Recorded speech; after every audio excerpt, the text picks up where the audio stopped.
Selamat pagi, salam mendoan.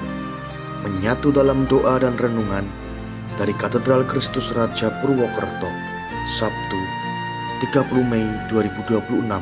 Bersama saya, Romo Dominikus Setio Haryadi. Sobat mendoan yang terkasih, pada hari ini kita akan merenungkan sabda Tuhan dari Injil Markus bab 11 ayat 27 sampai dengan ayat 33. Mari kita siapkan hati untuk mendengarkan dan merenungkan sabda Tuhan. Dalam nama Bapa dan Putra dan Roh Kudus. Amin. Tuhan bersamamu dan bersama rohmu. Inilah Injil suci menurut Markus. Dimuliakanlah Tuhan. Beberapa waktu sesudah mengusir para pedagang dari halaman bait Allah, Yesus dan murid-muridnya tiba kembali di Yerusalem. Ketika Yesus sedang berjalan-jalan di halaman bait Allah, datanglah kepadanya imam-imam kepala, ahli-ahli Taurat, dan kaum tua-tua. Mereka bertanya kepada Yesus, "Dengan kuasa manakah engkau melakukan hal-hal itu? Dan siapakah yang memberikan kuasa itu kepadamu, sehingga engkau melakukan hal-hal itu?" Yesus menjawab, "Aku akan mengajukan satu pertanyaan kepada kalian. Jawablah aku, dan aku akan mengatakan dengan kuasa mana kulakukan hal-hal itu. Pembaptisan Yohanes itu dari surga atau dari manusia? Jawablah." Mereka memperbincangkannya seraya berkata, "Jikalau kita katakan dari Allah, ia akan berkata, 'Kalau begitu, mengapa kalian tidak percaya kepadanya?' Tetapi masakah kita katakan dari manusia? Sebab mereka takut kepada orang banyak, karena semua orang menganggap bahwa Yohanes betul-betul seorang nabi."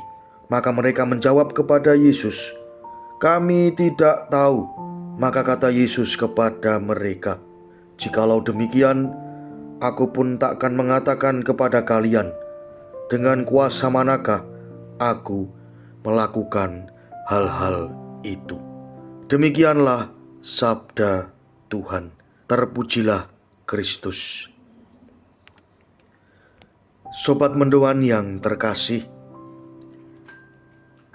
bacaan yang baru saja kita dengarkan mengisahkan bagaimana para imam kepala dan ahli-ahli Taurat yang bertanya kepada Yesus. Mereka sebenarnya paham, mereka sebenarnya tahu kebenaran tentang Yohanes Pembaptis dan juga Yesus sendiri.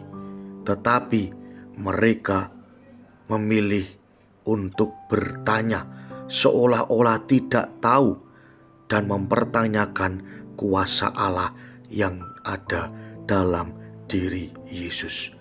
Mereka memilih sikap yang demikian karena mereka ingin menyelamatkan diri mereka sendiri. Mereka ingin menyelamatkan muka dan posisi mereka agar terus mendapatkan kenyamanan dan kepercayaan. Sikap seperti ini adalah cerminan dari hati yang tertutup oleh gengsi dan berbagai macam kepentingan pribadi. Sobat mendoan yang terkasih, kesombongan dan hati yang tertutup membuat kita semakin gagal untuk melihat karya keselamatan Allah. Dan Yesus ingin agar kita sebagai para murid-Nya memiliki sikap keterbukaan hati, sikap kejujuran, sikap ketulusan, bukan suatu pertanyaan-pertanyaan yang menimbulkan berbagai macam perdebatan, bukan sikap-sikap manipulatif dan berbagai macam keraguan yang semakin menggoyahkan iman. Apalagi semua itu demi kepentingan diri kita pribadi. Maka pertanyaan yang bisa kita renungkan adalah, sudahkah hati saya jujur dan terbuka akan rahmat dan daya kuasa Allah? Marilah berdoa. Bapa yang makasih, kami sungguh bersyukur kepadamu atas setiap kasih penyertaan yang kau berikan kepada kami hingga sampai saat ini. Ajarlah kami Bapa untuk memiliki hati yang jujur, hati yang terbuka terhadap segala rencana dan daya kuasa-Mu yang begitu besar dalam kehidupan kami. Demi Kristus Tuhan dan pengantara kami. Amin. Semoga kita semua, keluarga kita, perjalanan hidup kita hari ini senantiasa dibimbing, dilindungi, dan diberkati oleh Allah yang Maha Kuasa, Bapa, Putra, dan Roh Kudus. Amin. Selamat pagi, selamat beraktivitas. Tuhan memberkati. Salam mendoan.